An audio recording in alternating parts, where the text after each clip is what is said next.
Salut à tous, ici Christocodencraft. Aujourd'hui, pourquoi je conseille à un débutant en hacking de commencer par Kali Linux? Tout simplement car je suis persuadé qu'il vaut mieux commencer directement par quelque chose qui nous plaît, plutôt que d'être frustré en apprenant avec une distribution Linux, si c'est notre cas, que l'on n'aime pas. De plus, en démarrant avec Kali, nous aurons dès le début tous les outils nécessaires à la cybersécurité pour apprendre efficacement. Et il suffit simplement d'être ordonné et discipliné afin de partir sur de bonnes bases. J'entends par là de commencer par apprendre les systèmes et réseaux et les commandes plus utiles sous Linux, comme vous pouvez le voir ici à l'écran en exemple. J'avais d'ailleurs fait 2 vidéos à ce sujet et je finirai cette série plus tard. Parce qu'en effet, vous constaterez que beaucoup de youtubeurs disent qu'il ne faut surtout pas commencer par Kali, car ce serait soi-disant un peu comme vouloir apprendre à faire de la moto en commençant par un 100 cm3. Vous voyez, au lieu de commencer par du scooter ou de la 50, quoi. Mais je ne suis pas du tout d'accord avec cette approche. Une petite anecdote pour appuyer mes dires, c'est que quand j'étais en Irlande en 2012, j'ai appris durant une semaine dans une école l'équivalent en fait de ce que j'aurais appris dans une école classique française en 3 mois. La méthode d'apprentissage était basée sur des dialogues concrets de la vie courante, des jeux de rôle ou en équipe, un peu à la manière de la méthode Assimil, je ne sais pas si vous connaissez. Donc voilà. À présent, après cette courte introduction, passons aux 2 modes d'installation de Kali Linux sur VirtualBox. Alors pour installer Kali Linux avec VirtualBox, vous devez vous rendre sur le site kali.org/download, présent sous la description bien sûr. Il y a 2 choix qui s'offrent à nous, soit la façon dite manuelle, ou soit en automatique. Pour installer la version automatique, je vous laisse regarder à ma gauche. Pour installer la version manuelle, qui est certes plus longue mais bien plus fonctionnelle, je vous laisse regarder donc à ma droite. C'est un outil de virtualisation matérielle aussi, mais qui, moi je le prends pas parce que il est payant. Bref, je préfère VirtualBox, c'est complètement gratuit. Et donc en fait, vous tapez Offensive Security, donc là, vous tapez là-dessus. Vous allez là. Ici, on vous dit que le support en fait for Kali can be en fait on vous dit ici que le login et le password en fait le nom en fait d'utilisateur et le mot de passe c'est Kali et Kali pour les deux. Ça ce sera comme ça par défaut quand vous aurez téléchargé ces versions. Donc là ici c'est pour l'outil VMware. Donc si vous utilisez VMware c'est ça qu'il vous faut, ici en 64 bits, là en 32 bits selon votre système. Et là ici ce qui nous intéresse pour nous, c'est donc ces VirtualBox ici en 64 bits. Donc je le fais en même temps que vous. Hein. Moi j'ai VirtualBox là. Oh, là j'avais déjà téléchargé Arch Linux. Hein. Pour ceux qui avaient suivi ma dernière vidéo. Donc c'est un peu long, je pense 3,6 Go, ça va être assez long. Vous voyez déjà là c'est en point OVA, c'est pas en point ISO. Donc pour télécharger Kali Linux en manuel, rien de compliqué. Il vous suffit ici de faire nouvelle machine virtuelle. Si vous écrivez Kali Linux comme ceci, là ici vous mettez Linux, ici Linux, votre système, soit 32, 64 bits, moi 64 bits. Ensuite on fait suivant. Ici je vous conseille de mettre au moins 3 Go, 3000 mégas. Moi je vous conseille de mettre 4000. Ici toujours pareil, hein, c'est là ce que je vous dis ici, ça vaut aussi pour l'installation automatique en point OVA. Franchement vous pouvez mettre les mêmes paramètres. Sauf que l'installation en OVA se fera automatiquement. Ici je vous conseille de mettre au moins 20 gigas. Moi je dirais même plus 30, moi je préfère mettre 30. Ensuite vous allez dans configuration, générale, avancer, alors si vous voulez partager avec votre hôte, vous faites, moi je fais bidirectionnel, ça c'est bon, pas besoin de chiffrement. Ici système, on enlève disquette, on peut activer réseau, mémoire vive, donc on laisse ça comme ça, processeur, je vous conseille de mettre, vous pouvez tout mettre, c'est mieux. Là on peut activer ça aussi, hop, accélération, oui.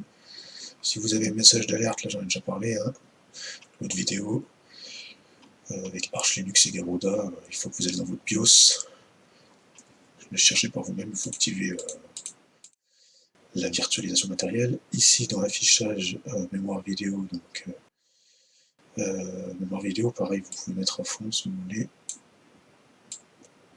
ce sera mieux. Nombre d'écran, moi j'en ai deux, je mets deux, tac, c'est bon. L'accélération 3D, bon, ça permet de explorer. Donc ici stockage, là, ce que vous avez téléchargé au préalable, l'image ISO, vous la retrouvez ici.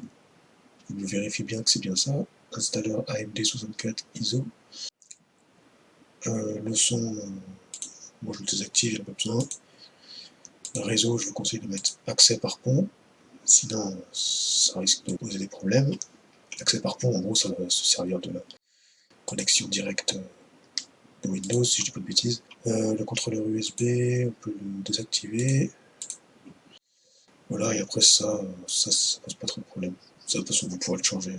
Finalement, là, il me dit, oui, excusez-moi, là, ça vous pouvez le désactiver, sinon il fait un petit peu de l'eau. Voilà, ça c'est bon, ok. Et voilà, donc là ensuite, on fait démarrer. Ici pareil, on utilise bien,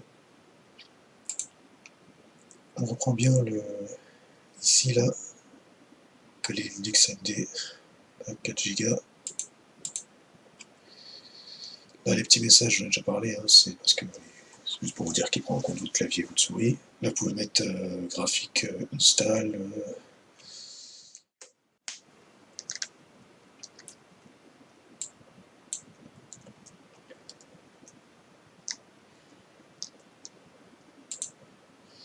Ici, vous sélectionnez votre langue. Je fais juste un petit CTRL F pour passer en plein écran. Hop. Continuer. Donc pareil, ici on fait France, français. Là ici vous mettez le nom que vous voulez, moi c'est le nom de mon ordi, tac. Ici vous pouvez garder Home, on continue. Ici je choisis ça. Là rien de compliqué, c'est une machine virtuelle. C'est ce que vous voulez. Hein. Par contre vous verrez qu'avec l'inconvénient en fait de la machine virtuelle, c'est l'installation manuelle. Je vous expliquerai ça, je vous mettrai un lien dans la description, c'est que vous allez être obligé de changer dans le BIOS en fait, dans le BIOS virtuel, le mot de passe route, parce que sinon vous n'allez pas pouvoir accéder à certains logiciels. En fait, le mieux c'est de mettre ça, hop, choisissez votre disque, c'est là où ils disent recommandé pour les débutants, le mieux c'est de mettre ça, voilà, ici pareil, continuez. Alors ici, il faut mettre oui. Ensuite, une fois que c'est téléchargé, ici, je vous conseille de laisser l'environnement par défaut, là, XFCE. C'est le même environnement de bureau que Ubuntu, par exemple. Ici, en revanche, il vaut mieux que vous laissiez cocher donc les 10 outils les plus clairs. Ça s'installe. Donc, installer le programme de démarrage grep sur le disque principal, vous mettez oui. Continuez. Là, vous choisissez votre disque. Alors, une fois l'installation terminée, cliquez sur continuer. Ici, il vous redémarre le système hein, sur un nouveau noyau. Donc ça prend un peu de temps, mais c'est comme ça. Donc ici, vous avez juste à choisir le nom que vous avez choisi et le mot de passe. Et là, donc, je vous mettrai une petite capture par là pour vous expliquer la ligne de commande qu'il faut changer dans le BIOS pour pouvoir se connecter aux routes, pour changer le mot de passe route, parce que sinon, par exemple, je vais vous montrer, il y a des logiciels comme par exemple Ethercap, le mot de passe route en fait avant par défaut, machine virtuelle Kali c'était Tor en fait, c'était route à l'envers, c'était T-O-O-R, et en fait ça ne fonctionne pas. Et vu qu'il ne vous demande pas de configurer votre mot de passe, même en route, en fait où il y avait une époque aussi où c'était route, et voilà, ça ne fonctionne pas. Donc il faut changer la ligne que je vous montre à l'écran, et ensuite vous pourrez changer avec la commande password et mettre le mot de passe que vous voulez. Voilà. Alors ici tout simplement, donc, ce que je voudrais dire c'est que tout d'abord, pour présenter cette distribution, c'est que c'est vraiment une très belle distribution. Et je vous rappelle qu'elle est basée sur Debian. Donc, ici, voyons en premier donc, le terminal. Donc, il est transparent et très joli. Il inclut les shells ZSH et Bash. Je vous mettrai en lien dans la description pour plus de détails. En gros, ce qu'il faut savoir, c'est que Bash il a été conçu en 88, alors que ZSH en 90, et les deux utilisent des fonctionnalités différentes. Je précise que ZSH est plus apprécié, il me semble, par les hackers, et pour switcher entre les deux, il suffit simplement de taper le nom. Par défaut, vous êtes sous ZSH, avec Kali. Vous voyez d'ailleurs, c'est écrit en rouge, ZSH. Ça précise en fait automatiquement quand vous faites des fautes sous ZSH, alors que là sous Bash, par exemple, c'est écrit la commande ls là en blanc. Là ça va en vert, ça veut dire que c'est clair. Mais si vous mettez n'importe quoi comme ça, voilà, c'est juste pour la petite fonctionnalité. Ensuite je vais vous montrer donc deux outils, donc un premier qui s'appelle Metasploit. Alors Metasploit, qu'est-ce que c'est?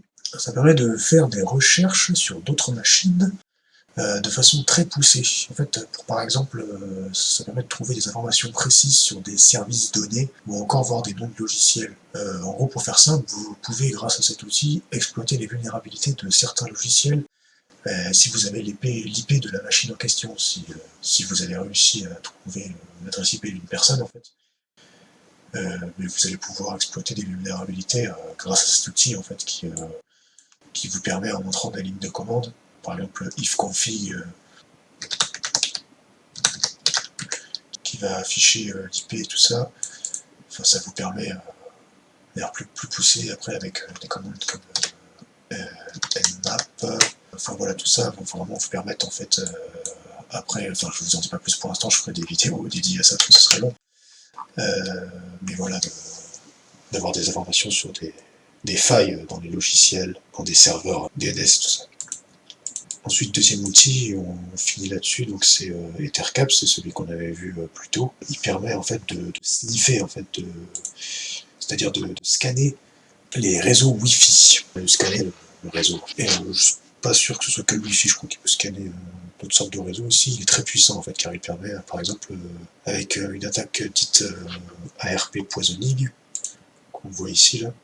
En fait, vous pouvez récupérer un mot de passe en fait sur le réseau. Vous pouvez intercepter, par exemple, quelqu'un qui se connecte, je sais pas moi, sur Facebook avec son téléphone. Ben, en fait, si vous le scannez au bon moment, eh bien, vous pouvez tout simplement récupérer non seulement son mot de passe, mais en plus de ça, l'adresse du site sur lequel il se trouve. Autant vous dire que si vous avez des choses à cacher, faites attention à ne pas laisser vos sessions ouvertes ou enregistrer vos mots de passe en ligne. Vous savez, quand vous faites, quand ça vous dit à chaque fois, ouais, voulez-vous enregistrer votre mot de passe, enfin voulez-vous garder votre mot de passe, ou moi j'ai vu beaucoup de gens en fait qui laissent leurs sessions souvent ouvertes, soit sur Facebook ou sur Gmail ou autre. En fait, c'est une grave erreur. Même si les mots de passe ils sont cryptés et qu'il y a des clés de cryptage de 128 bits, 256 bits, où il faudrait des centaines d'années à un humain pour les décrypter, mais en fait il faut savoir qu'il y a des hackers qui se servent de la puissance par exemple du processeur.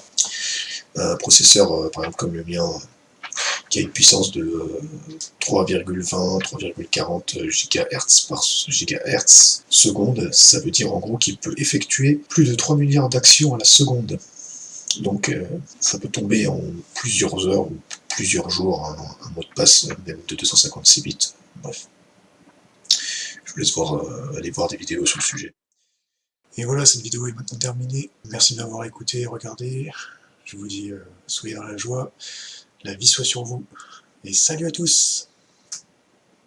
À plus.